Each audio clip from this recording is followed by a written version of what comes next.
A good evening once again. Thank you for joining us for 10 o'clock edition of the UBC News Tonight. My name is Wadulo Mark Arnold, and I'll be running with you for the next 1 hour. So without further ado, let's get straight into the bulletin.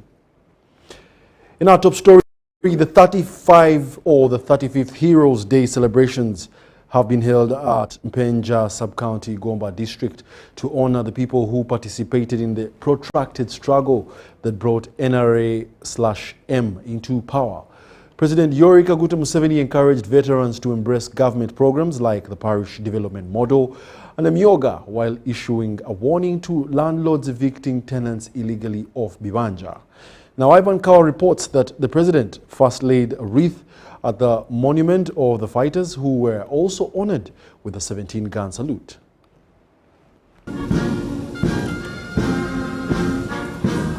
The President of the Republic of Uganda, General Yoweri Kaguta Museveni, has joined the people of Gomba to commemorate the 35th Heroes Day anniversary.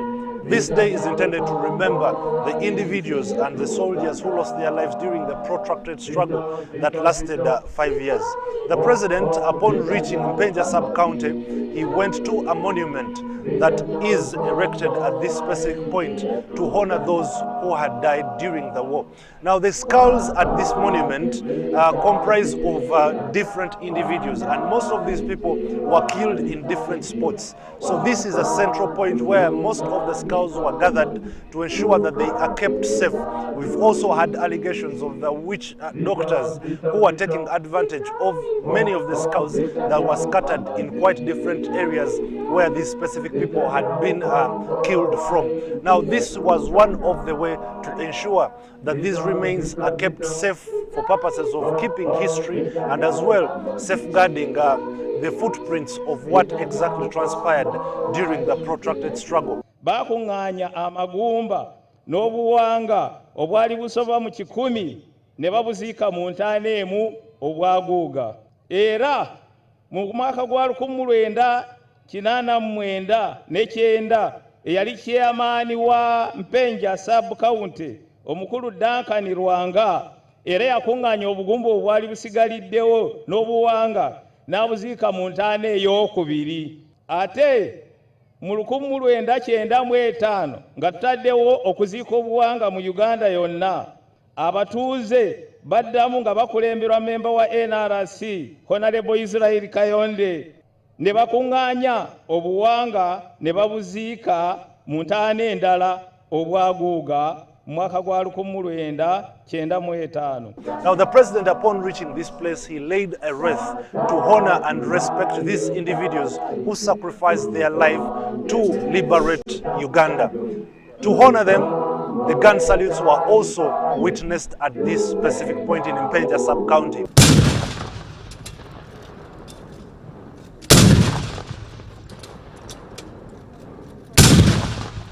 From this area, the president went to the main venue.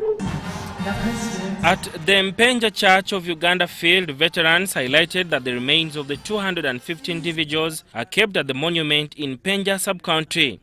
They expressed concerns about corruption in the country and demonstrated their commitment to join the president in the fight against it. Omukono ogw'okwegabira sente y'omuwi w'omusolo kisusse.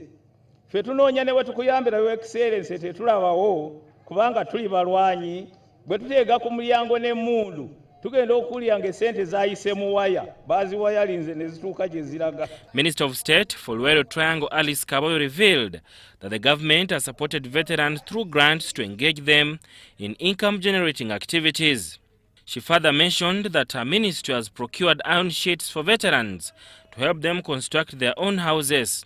However, she emphasized the need to enhance the Luero portfolio budget to better support veterans' livelihoods. And 282 parishes in Busoga sub-region that were supported with 30 million each to start a revolving fund under the umbrella of parish community associations, which has seen many veterans access cheap credit to boost their livelihood. The president gave veterans the opportunity to narrate their contributions to the armed struggle and responded to their immediate demands. n'amaziga ku mutima okubanga ddala naleeta ekintu kino mu buyinza His Excellency naye nga nvuga kibaluwa nfuna siringisi 8. Bwe tuba mu ceasefire ng'okomyewo okuva e Nairobi wansanga nze chief bodyguard wa Israeli Kabwa nkimanyi obadde onnoonya naye wano we banzaala. Ate ekirala afande mpozi nange nina obukosefu mu spinal cord nsaba obujjanjabi afande. Bareke Salimu bareke muwade taxi ndiyo afande neyanzege taxi bareke muwade taxi jayagala. He emphasized the parish development model program and the Myogan as a key initiative for enhancing livelihoods. And if it performs well, we can even increase to 200 million in the coming financial years. Ate President yagamba nti bwembanga mukoze bulungi enteekateeka NRM tukyaliwo tuza n'okwongerako ezibadde 10 netufuula 2 buli muluka.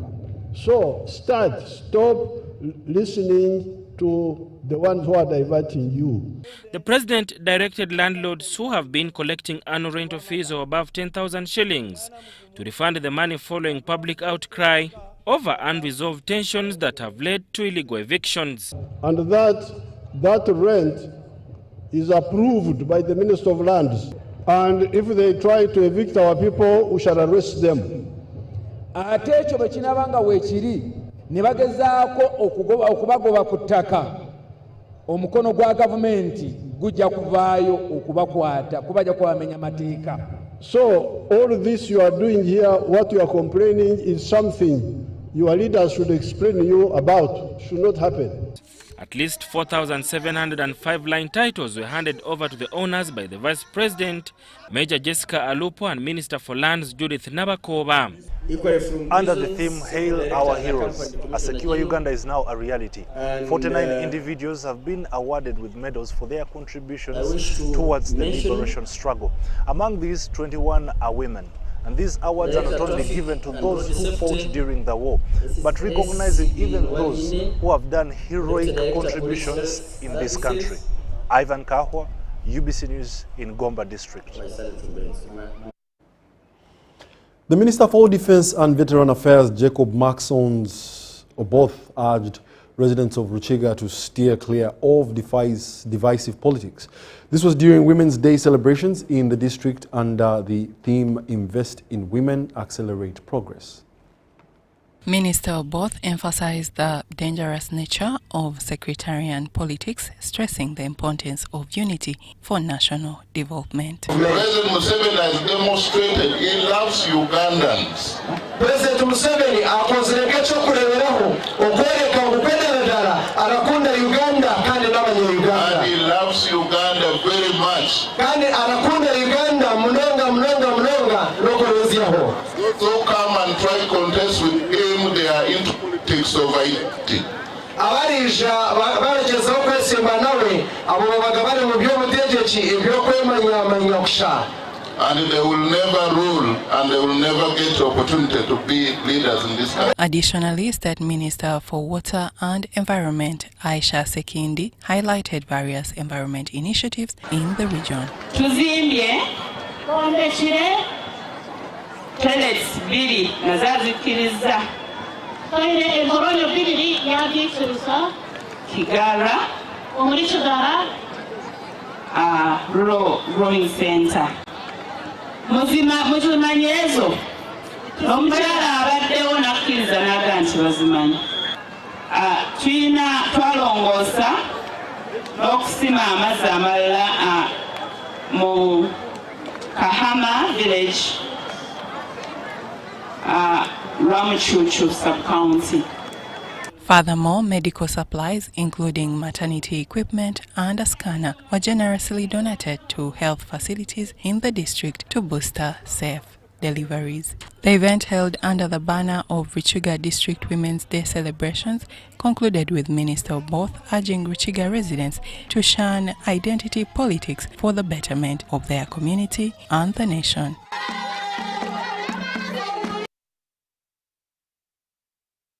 Cultural Institution has called upon the government to pay blood compensation for the victims of the Lord's Resistance Army war in northern Uganda. The emotional paramount chief-elect made this plea during a memorial prayer at the Abok massacre site in Oyam district. The 8th of June remains a distressing day of recollection for the community in Abok sub-county in Oyam district. In 2004, LRA rebels commanded by Dominic Ongwen massacred over 28 people, including children. The rebels also burnt over 600 arts to ashes. In 2016, a monument was erected at the massacre site. Every year, victims' families gather here to organize a prayer in remembrance of their loved ones. Reverend Jackson Nyangotim from the organizing committee expressed that over 20 years later, victims appear visibly weak and their relatives find responsibilities of looking after widows and children overwhelming. Lucy Akita, a 74-year-old survivor of the attack, lost a limb during the massacre.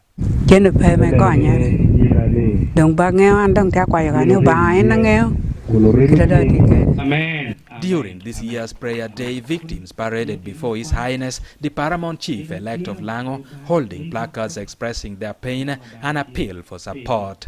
They also expressed a desire to meet the President for consolation. We will be very grateful if the above request and prayer is put under consideration. People are getting support from government, but above in vain. So my call is government of Uganda and the leadership, humble leadership of His Excellency Yoweri Kaguta Museveni, please. Dr. Engineer Moses Michael Odongokune, the Paramount Chief-elect, urged the government to consider blood compensation for victims and their families in northern Uganda. He emphasized the cultural institution's commitment to documenting the site and building a modern monument to commemorate the massacre. Government of Uganda did you what about a newspaper need way or I look at you? Raymond Ganne, Tia Penyo Kurichulo, the Chol. Dan Remoni Laukan, Peon Kaya Boken. Jaharwa to get jelly me a bone when you get a bill, we are jell, mean, and never mean gum Lloyd. Pero I go now. The neck you out, I have to be a polar track. People have bone when you're very lodge. Oyam district has also pledged to take over the facilitation and organization of the yearly prayer from the victims' families.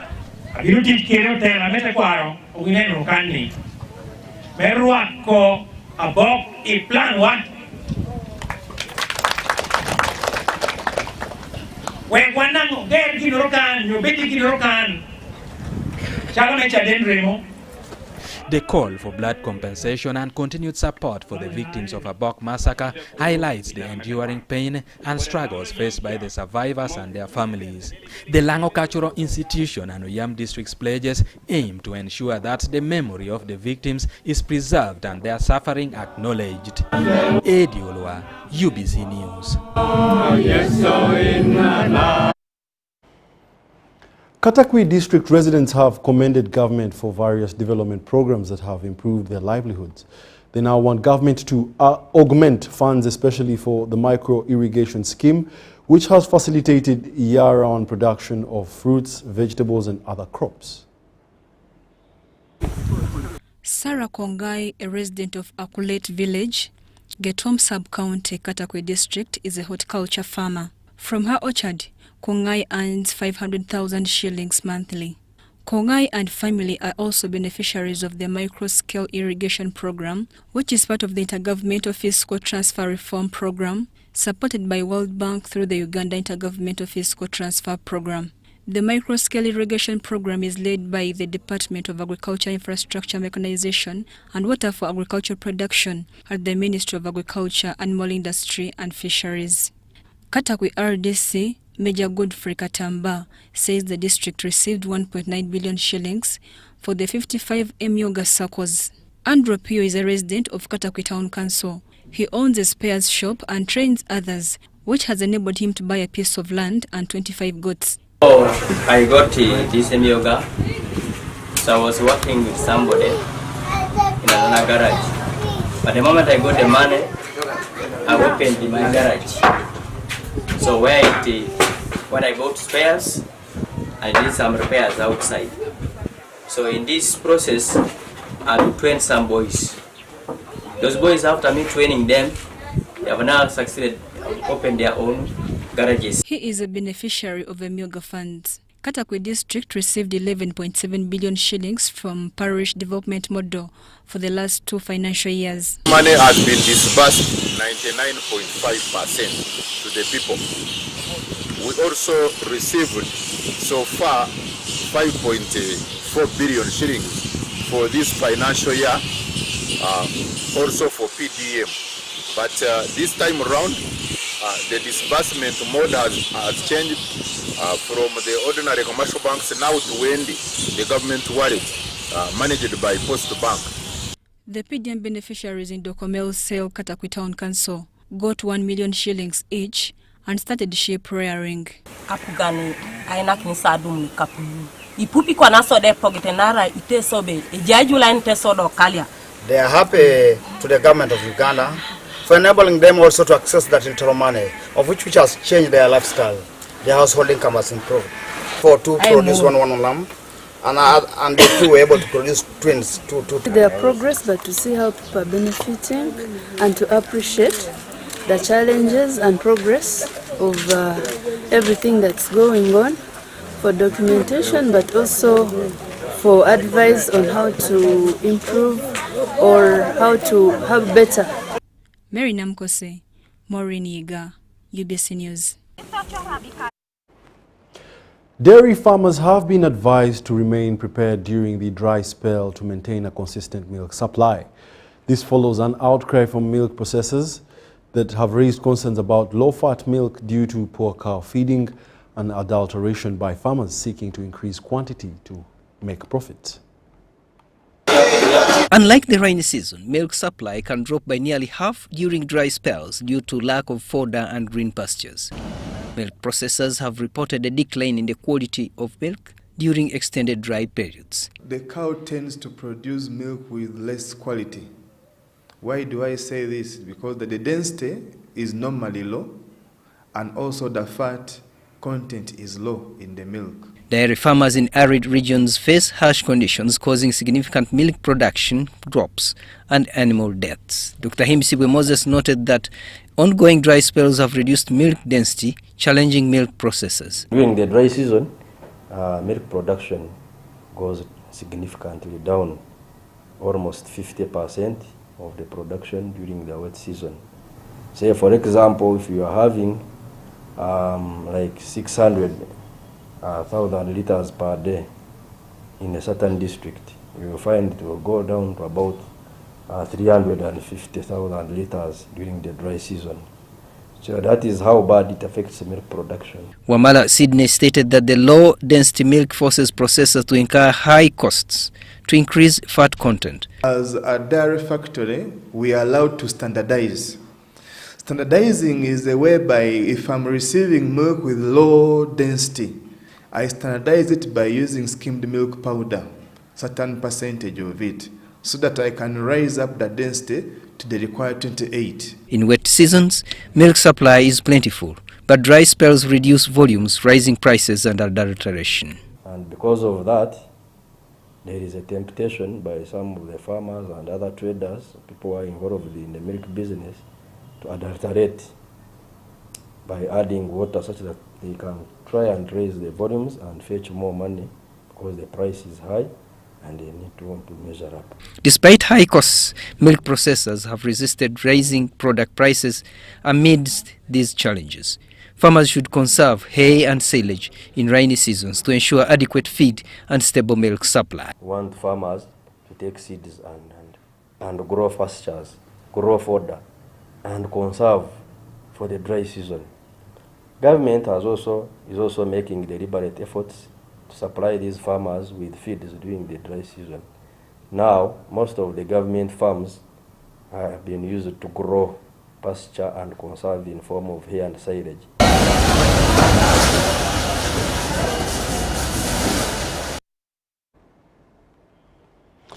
Now, former Kawempe North Member of Parliament Alhaji Latif Sebagala Sengendo has urged students to embrace religion to become good citizens.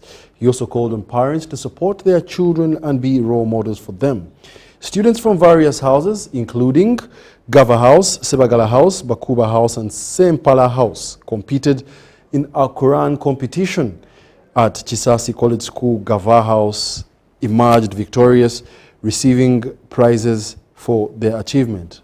Or rather, Gava House is the one that won and received prizes for their achievement. Chisasi College School organizes a Quran competition every term for students in their houses. This term, students from Gava House, Sebagala House, Bakuba House and Sempala House competed in different Quran recitations.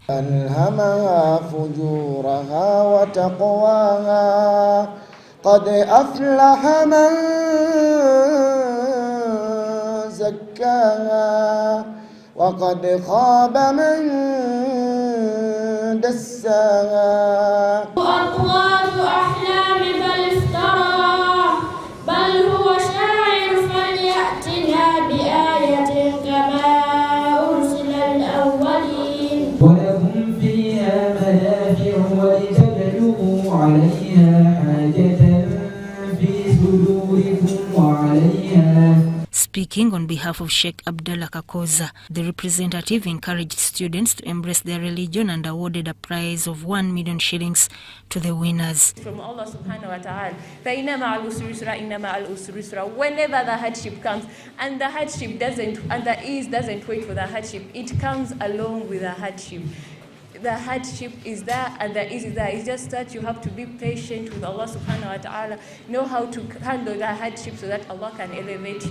The director of Chisasi College School, Alhaji Latif Sebagala Sengendo, emphasized the importance of students paying attention to both their religious and academic studies to become well-disciplined citizens. Muslim religious education institutions that are graded well in both secular and also religion, so that we can have someone who is a doctor and at the same time can be an imam, can be a sheikh, a lawyer can be a sheikh, a teacher can be can also have knowledge about Islam. So that's why we are having a balanced kind of knowledge. He also urged the government and schools to focus on teaching students their religion and called on parents to support and be role models for their children. Grounded Christian or Islamic institution is quite different from someone who has come from a school which has no any religious principle. So they can really help us to ensure that we have a better Uganda, a better world. While handing over the gifts,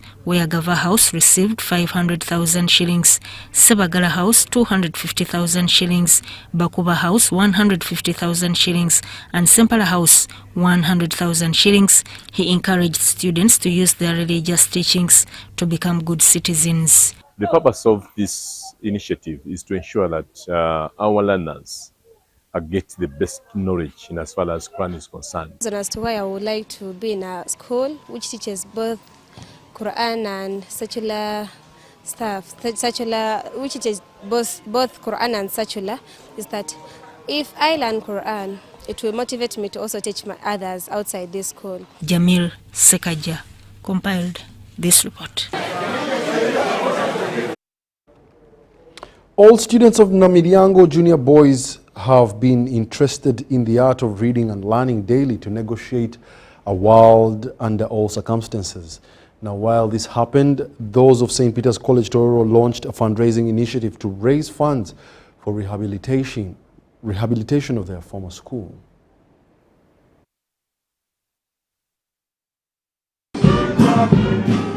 The global phenomenon of the world being a village as a result of technology often diminishes the role of physical meetings, thus depriving people of a chance for social interaction. This has caused gaps, especially in societies like the African setup that in the past was closely knit. But now, this is one reason why many institutions in Uganda are increasing efforts for physical engagement. The lead institutions are schools like Namiriango Junior Boys that through its All Boys Association meet regularly to increase social cohesion for development. 8th of March, you recognize our works by visiting the retired sisters at Ikokonjeru. you usually put a smile on their faces. This year was very exceptional. Thank you so much for that. We do appreciate. The latest engagement of this nature has just happened and started with Mass, which Reverend Father Gerard Wakibugu used to preach values that can conquer the world. Dear teachers, we want to thank you. What you did in us, I believe, is what you are doing in the current pupils who are here, current children who are here. Please, do your best. Do your best. You can get great people, great men from this institution. The same occasion was used as a book launch for Peter Chiseka, whose book espouses the nature of society that we live in. Vintage is in which means something qualitative, but which has tested years, so many years. So I'm a vintage man.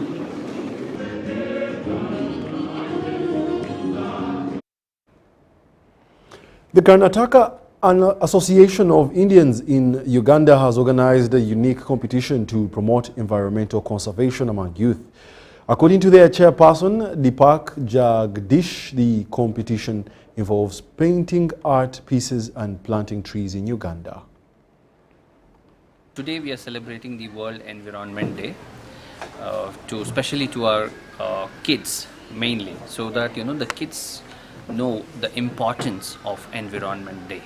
So the first activity what we did was by giving them the plants and to take care of those plants, and they understand the importance of how to grow the plants. That was the first activity which we did.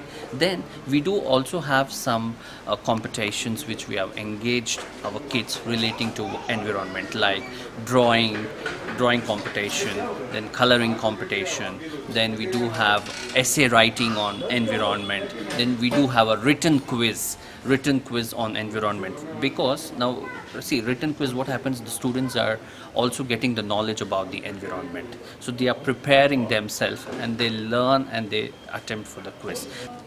We started this association in 2003 with the aim of having a cultural gathering to the people who are residing here from the state, basically. And then slowly we started doing other charitable works, entertainment work, things together with other people. We are all Indians, but we come from the state of Karnataka. Rotaractors have urged Ugandans to embrace and support the efforts of Rotarians in nation building to improve the lives of the less privileged. This call was made during the installation of the 20th president of the Rotaract Club of Kampala, the core Brian Nicholas Okabaki, in Kampala. Founded in 2005, the Rotaract Club of Kampala aims to provide humanitarian support to vulnerable communities in Kamocha, Kampala district. The club has significantly impacted the villages of Iwemba by offering scholarships to children, promoting environmental conservation and renovating school buildings at Buyara Primary School in Bujiri district. During the installation ceremony, the new president, Brian Nicholas, succeeded Michael Kwesiga. The chief guest, Simeo Sebukuru, commended the young Rotarians for their dedication to supporting the needy. Equally alive to the project named Rays of Renewal about mental health of the ghetto kids in Kamocha. And that is amazing because mental health is all that we desire to have. And so coming up with a project so sensitive and so central, one that touches the lives of the people that live just around us, is very central. And to that I would like to applaud you as a club. The new installed president, Brian Nicholas, called on Ugandans to find ways to support vulnerable communities. Please come and join us and make sure that we drive and impact, create change in the world together. As a magic board, or in the magic year, we commit to make sure that we leverage on the skills that we have, we leverage on the opportunities that we currently have to impact on the community, to impact on the lives of the vulnerable, the most vulnerable people. We are now partnering with the Friends of Vulnerable Village Children to see that the grassroots young people also get the minimum services like basic scholastic materials, basic sanitary pads. Just because there are quite a number of girls that are dropping out of school just because of lack of a sanitary pad. Brian Nicholas pledged to continue the work initiated by his predecessor, focusing on the renovation of classrooms of Buyara Primary School during his one-year tenure. Development of leadership and professional skills as the first goal of Rotary. We are going to spend the entire year to go and build the capacity of the members and also the community to see that young people use their professions to develop their profession and also impacting on the community, using their professions and skills to improve or to impact the community. We have a number of projects that are running, and currently one of them is mental health. Two is education. As one of the focus areas of Rotary International is literacy and basic education. We are currently renovating a classroom block in Buyala Primary School, Buyala Church of Uganda Primary School in Igujiri district. We are still continuing this year with the same project to see that we make sure that we complete it. The renovation of classrooms at Buyara Primary School is projected to cost over 50 million and is expected to be completed within a year. Michael Bakabulindi compiled this report. 20th President of the Rotary Club of Kampala.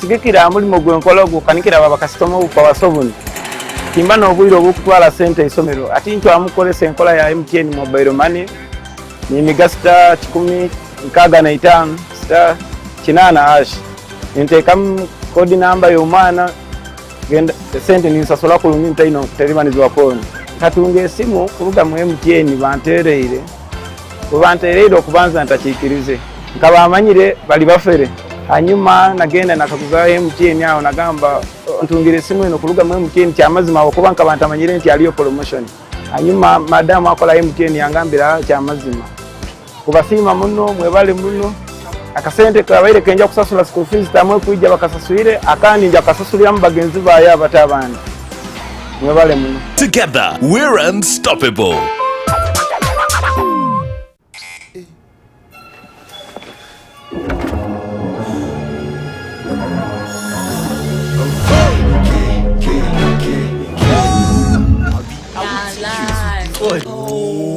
Oh, you like to stay fresh. You wanna come preach and be my guest.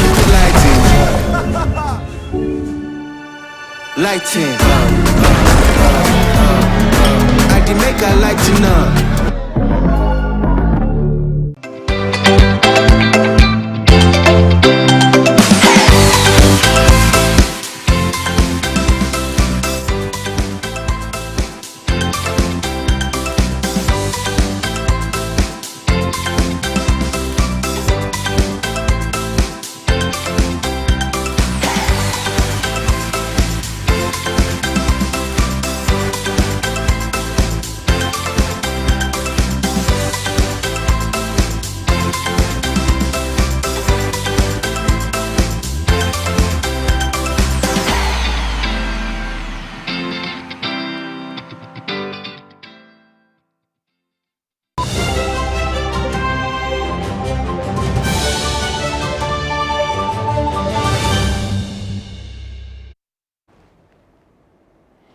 Welcome back. You're still watching the UBC News Tonight, broadcasting live from Nile Avenue.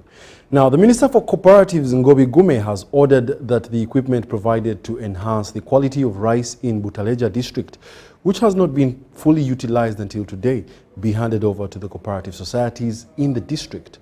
The minister made these remarks while launching over 40 cooperative societies in the district.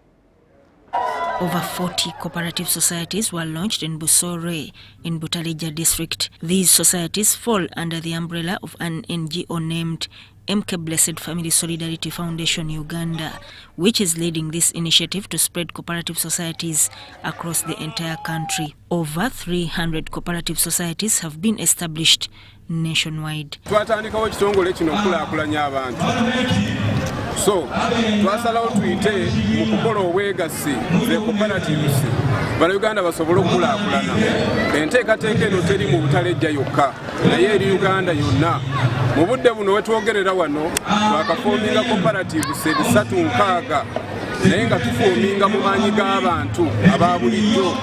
So abantu buli kaseera baagala enkulaakulana naye kye twetaaga okukola teri muntu agenda kuleeta nkulaakulana mu makaago nga toginoonyeza. Over 300 cooperative societies have been established nationwide. Leaders of the MK Blessed Family Solidarity Foundation Uganda, led by their spokesperson Musa Waira Sakiri, explained why they came up with such an initiative. We do support vulnerable groups. Which vulnerable groups? The orphans and the widows. We have very many widows here who have grandsons and granddaughters whom we are supporting. The local representatives, including the Butaleja District Woman Member of Parliament Florence Nabanda and the MP for Bunyole West Geoffrey Mutiwa, informed the residents of Butaleja about the importance of forming cooperatives.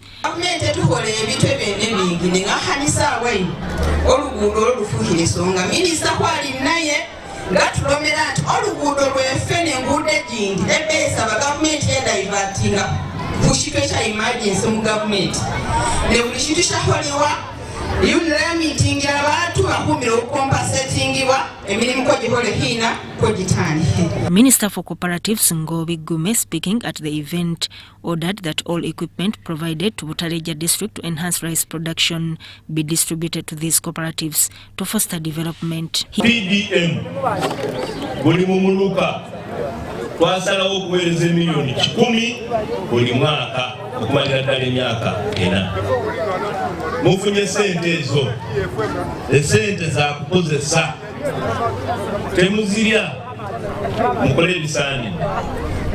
Ekintu kyokubiri tulina emyoga nagyo giyamba abantu baffe. Ekintu ekyokusatu tulina microfinance support center. He also encouraged the people of Butaleja to embrace savings as a way to lift them out of poverty. The minister also handed over certificates to the various cooperative societies, confirming their official establishment. The certificates confirmed that the societies were officially launched. Sudat Kaye, UBC News. Insurance company operators have been urged to ensure honesty and integrity in their services to citizens. This message was delivered by David Okello Opio, the Executive Director of ICEA, at a dinner celebrating the company's 25 years of operation in Uganda. People around the world face challenges that lead to the loss of properties and assets, putting them at risk. However, numerous insurance companies have emerged over time, enabling people to insure their investments, properties, and assets to mitigate these challenges. The Insurance Company of East Africa, IKEA Lion, is a prime example of a financial services provider addressing risk management. During the function celebrating IKEA Lion's Silver Jubilee, the company's achievements in serving Ugandans were highlighted. And that has created the security for the public, the financial services, a journey that has grown in tandem with the insurance industry, the milestones that have contributed to various aspects of de-risking the economy. We've seen significant changes, we've seen significant growth just by the presence of ICEA Lion. Beyond financial services and risk management, IKEA has given back to communities through various activities, particularly in the areas of environment and education. We are running a lot of projects. We have one particular project on the environment specifically where we intend to plant 1 million trees, and all these trees will be planted in partnership with primary schools all across the country. And we want to hit 2 birds with 1 stone. One, inculcate a culture in the young children of looking after the environment very well. Partners praised IKEA Lion's cooperative relationships, which have facilitated business growth. We are working towards sensitizing, and when I speak from a broker perspective, our role as insurance brokers is to make sure that clients understand the insurance policies they are buying, they understand the terms and conditions, and they also understand when to claim. So the role of a broker is to walk the journey with this client. Speaking to the gathering, a Care Alliance director who retired after 18 years of service, David Okello Opio, recalled the close relationship between Mulwana and President Museveni, who paved the way for his career. Said, now I have some offer for you. Said, what offers are these? Said, there are 3 positions that are falling vacant soon, and I want you to take all those 3 positions. I said, which ones are they? So he mentioned them. The Insurance Company of East Africa on the board.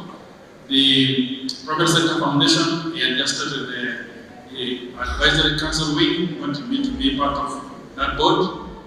And then the Standard Chartered Bank, where he was chairman of the board.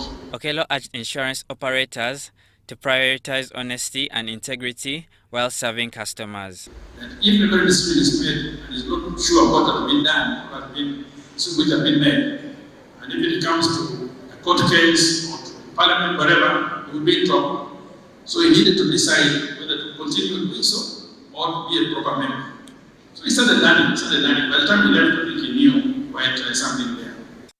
The celebrations were attended by Akia Alliance managers, directors, employees, and members from other countries where the company operates. Ivan Juko, Mwashamiro, UBC News. So the next gift.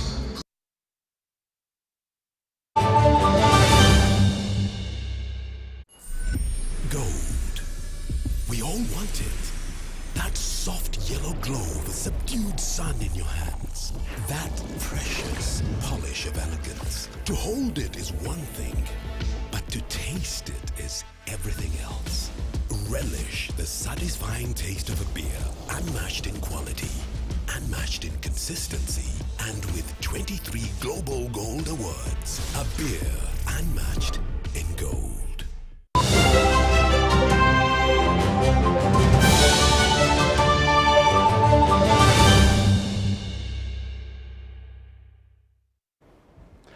Welcome back. You're still watching the UBC News. It's now time for sports.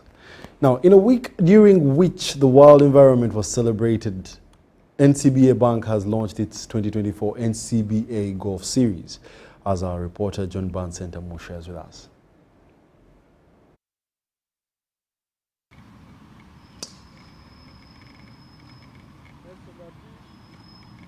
Golfers from all walks have graced the grand opening of the NCBA Bank Golf Series that teed off at the Pass 72 Uganda Golf Club Kitante. The event that attracted close to 200 players aimed to promote development of golf and inspiring many in the fraternity. Our commitment to golf, we continue to support the US Kids League, Kids Golf, and this year I'm also happy to note that we have supported the local series.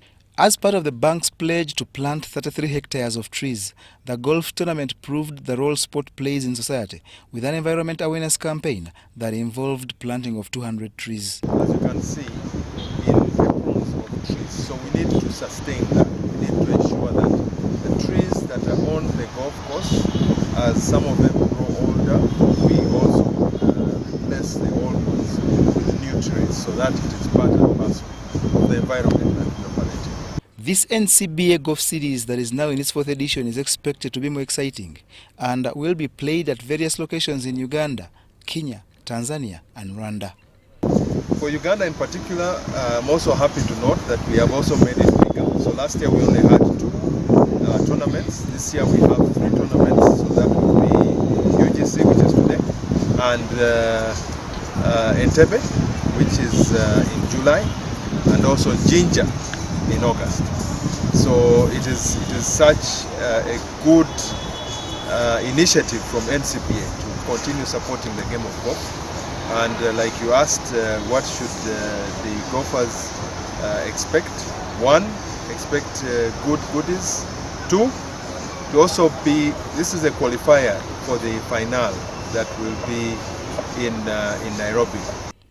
In the action, Agre Mutaka won Group A. Charles Kagombe was triumphant in Group B, while Michael Bironse bettered others in Group C. Judith Mugisha, Peace Muyege and Ariana Bolim were the respective Group A, B and C winners among the ladies, while Helen Lunkuse was the best female guest player. The best male guest was Judo Cheng. Judith Komgisha and Peter Ndaula were the respective gender nearest to the pin, while the longest drive was by Peace Kabasweka. For their outstanding displays, Agre Mutaka, Charles Kagombe, Michael Bironse, Judith Komgisha, Peace Muyege, Ariana Bolimi and Gabriel Amani earned slots in the NCBA Grand Finale later this year. Brian Omeda was specially recognized for his hole-in-one on the Path 3 17th hole.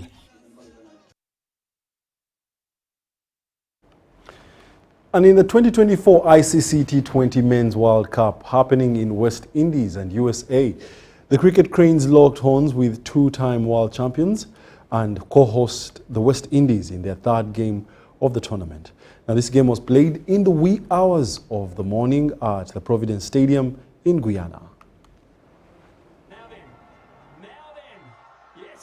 Uganda lost the toss and was elected to bowl first, putting on a bowling show to limit West Indies to 173 runs for the loss of 5 wickets in their 20 overs. In the chase, Uganda faced an uphill battle against a formidable West Indies bowling attack, only managing to post 39 runs all out in 12 overs, losing by 134 runs. Tough day for us out there. Again, it's very steep learning curve for us. You know, as a nation starting out, it just shows how far we have to go to bridge the gap in class between the sides.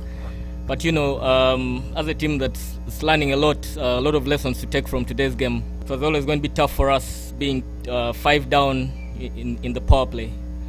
But again, lots of lessons to take back home, lots of things to learn. Some positives speak from the game, especially with the way we bowled at the back end, you know, to restrict them to score under 200.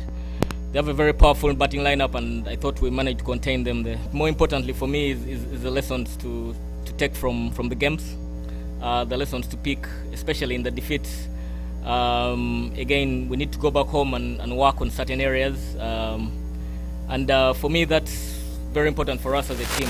Again, we do need to get better. And that's going to be very important for us, how we take those lessons and try and implement them into our game. It's going to take a lot of work. There's no way around it. You know, you've got to work very, very hard to get your skill level up there. That's the only way you can improve your skill. So it's a question of hard work and, you know, more games against top quality opposition, because I think I said it before, you're only as good as the teams you play against. So we need to find a way to bridge that gap, make sure we get quality opposition over a sustained period of time. That's the only way we can get better. Uganda's loss came at the back of a historic win against PNG earlier in the week, and the loss places Uganda at third place on the 5-team table with 2 points from 3 games. Only the first and second from the group will progress to the next round. Uganda will face New Zealand on the 15th of June 2024 in the last World Cup encounter, with the hopes of progressing to the next level. This is the first time Uganda is at an ICC Men's T20 World Cup. Grace Joyce Kemgisa, UBC News. The Uganda Olympic Committee has hosted its first council meeting for 2024. It was chaired by the UOC President, Donald Rukare, who highlighted the key issues to members, including an update on the upcoming Olympics Games next month in France.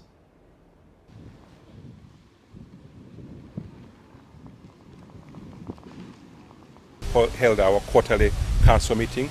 The council meeting is one of the forums that we have and a body within our constitution where we meet our members quarterly. The idea is to keep engaged with our members, provide an account of what we've been doing over the last 6 months.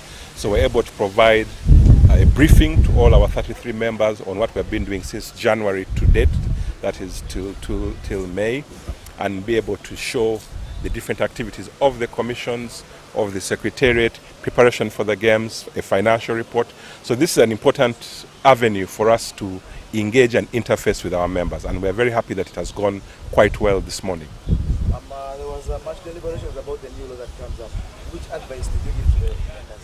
As we are aware, on the 17th of August, His Excellency the President of the Republic of Uganda, General Yoweri Museveni, assented to the National Sports Act 2023. Within that act, federations and associations, some of whom are our members, have 12 months to comply with the new law. And the new law provides a number of things, but specifically there's the issue around being a sports association or a sports federation. There are requirements if you're to be an association to do with amateur sport, but also have 50% participation from across the country in your activities and in your General Assembly. To be a national federation which deals with both amateur and professional, 75% of the country participation and half of the districts must attend your AGM. So we're reminding our members to be cognizant of what the law provides and ensure that we are ready to comply with the requirements of this law. About the wrangles amongst federations? We are noticing that there's a number of escalation of what I would call turbulence or conflicts within federations, and we are urging our federations to ensure that they comply with their constitutions, they adhere to principles of accountability and integrity so as to avoid some of these issues that we see. We know this is a political year in sports, but it's important that we remain steadfast to principles of governance, principles of learning from each other, but above all, trying to resolve all the matters without necessarily descending into conflicts and disputes. Park FC made history as they became the first Ugandan futsal team to win an unbeatable treble after beating Kisenyi FC 7-5 in the Super Cup final over the weekend at the old Kampala Futsal Arena. Now, the best players of the 2023-24 season were also awarded on Saturday night. On Saturday night at the old Kampala Futsal Arena, Park FC believed that they would be able to unlock a stubborn Kisenyi FC side after an entertaining 7-5 victory over the Sky Blues to claim the Super Cup trophy and an unbeaten treble. Park FC won the Uganda Cup in February, the Betpower Super League in May, and wrapped up the 2023-2024 futsal season with the Super Cup crown. Good game. Yeah, the boys pull it out.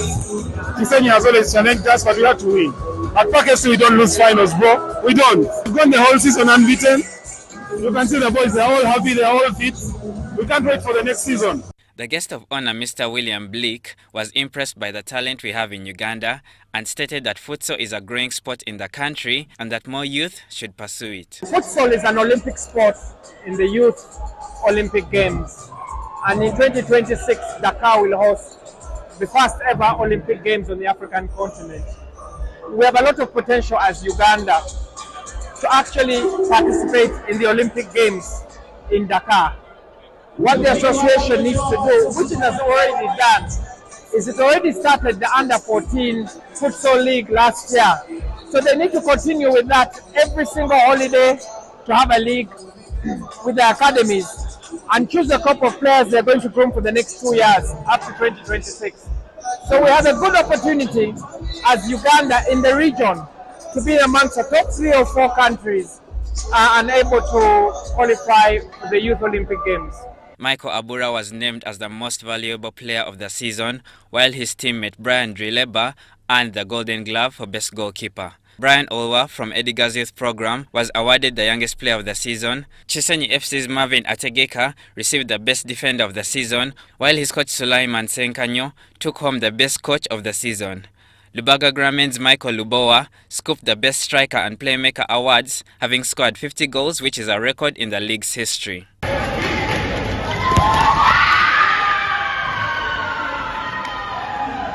Sponsors Betpower, who successfully brightened the 22-game week, spent a total of 167.5 million Uganda shillings as locker room bonus for players who won their games and received cash through their mobile money accounts. What an incredible futsal season it was. Mashamira Victor, UBC News.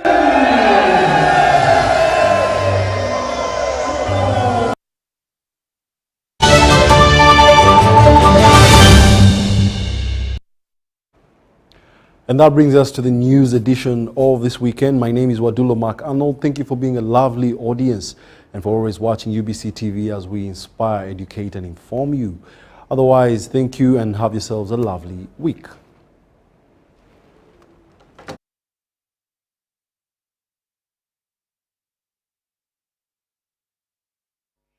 Thanks for tuning on UBC. My name is Tessa Milio with your weather update. We are still having sunny intervals dominating most of the country, but nevertheless, other areas are experiencing wet activities, more especially the northern sector and the eastern part of Uganda.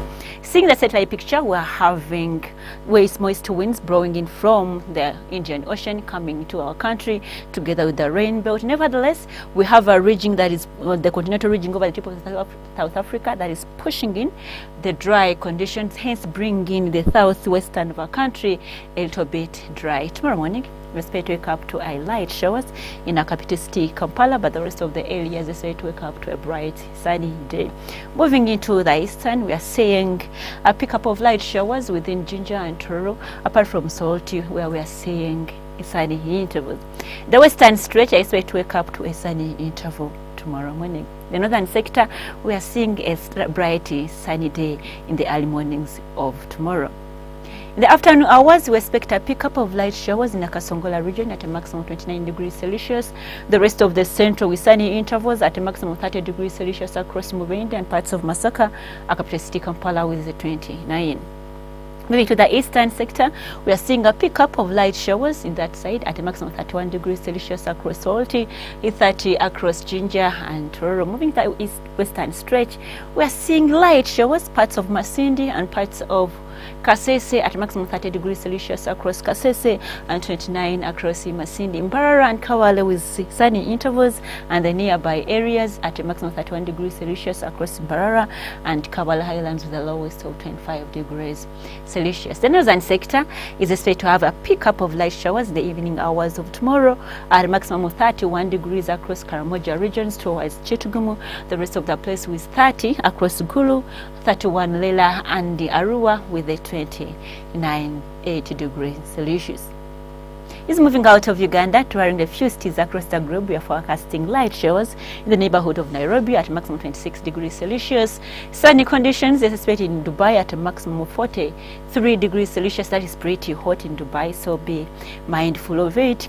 And Cairo is also pretty hot at a maximum of 38 degrees Celsius. London with the rainfall and cloudy conditions at a maximum of 16 degrees Celsius. Thanks for tuning on UBC. I remain Kutesa Mili. Stay tuned and see you tomorrow.